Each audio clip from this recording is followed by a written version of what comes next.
আসসালামু আলাইকুম। আজকে আমি টাটকা তাজা ট্যাংরা মাছ নিয়েছি। এতটা ট্যাংরা মাছটা আমি মুখগুলো ফেলে দিয়েছি। এটাকে আমি ভালো করে ধুয়ে নিব। কাঁচা লঙ্কা পেঁয়াজ দিয়ে এটা রান্না করে দেখাবো। এটা খুব ভালো লাগে। ট্যাংরা মাছটা খেতে খুব সুস্বাদু হয়। আমি কিভাবে রান্না করব আপনারা দেখবেন।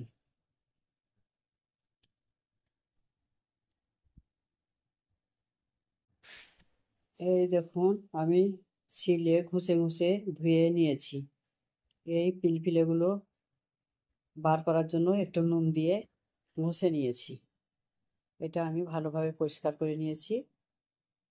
এটা এবার আমি রান্না করে দেখাবো।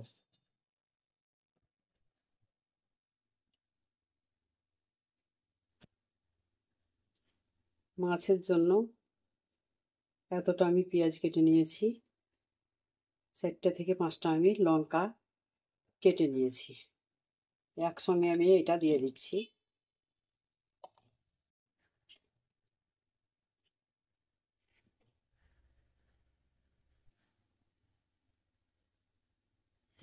মাছ ধুয়ে রেখেছিলাম, এটাও আমি দিয়ে দিচ্ছি।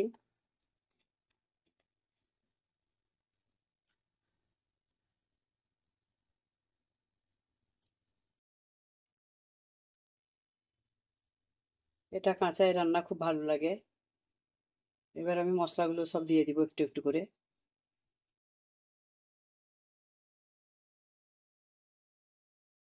আমি হলুদটা দিয়ে দিচ্ছি।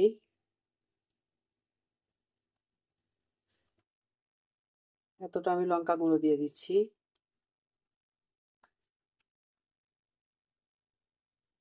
এক চামচ আমি জিরের গুঁড়ো দিয়ে দিচ্ছি।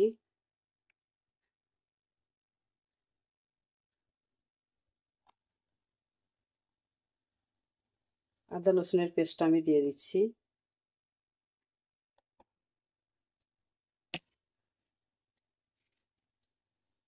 স্বাদ মতো আমি নুন দিয়ে দিচ্ছি।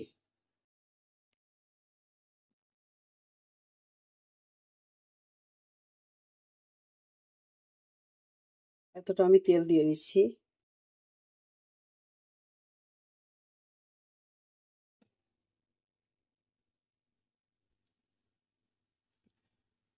মশলা দিয়ে মাছে পেঁয়াজে এটা আমি ভালো করে মেখে নিচ্ছি।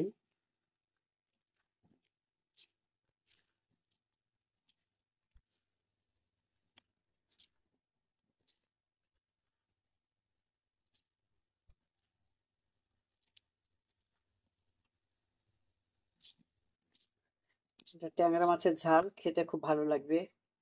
আমি ঝাল ঝাল করে রান্না করছি। অল্প এবার আমি একটু পানি দিয়ে দিচ্ছি।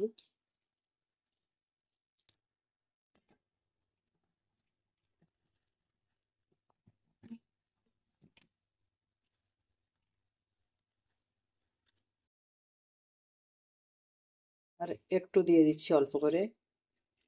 বাস, এতটাই পানি আমি দিয়ে দিলাম।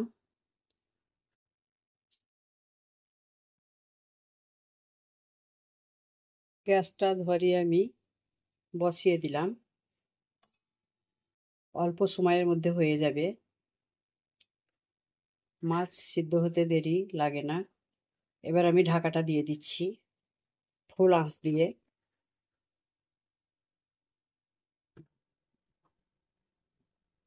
দেখি আমার মাছটা কত দূর হয়ে গেছে। এই যে অনেকটা পানি মরে গেছে। পানিটা শুকিয়ে গেলে আমি নামিয়ে নেব। আবার আমি ঢাকাটা দিয়ে দিচ্ছি।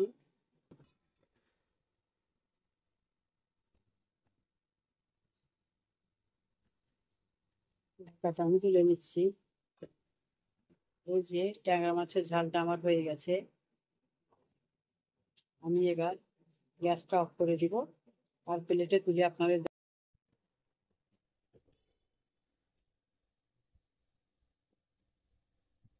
ট্যাংরা মাছটা আমার হয়ে গেছে। এই দেখুন, ঝাল ঝাল চটপটে, দারুণ লাগবে খেতে। এটা দিয়ে ভাত খাওয়া হয়ে যাবে।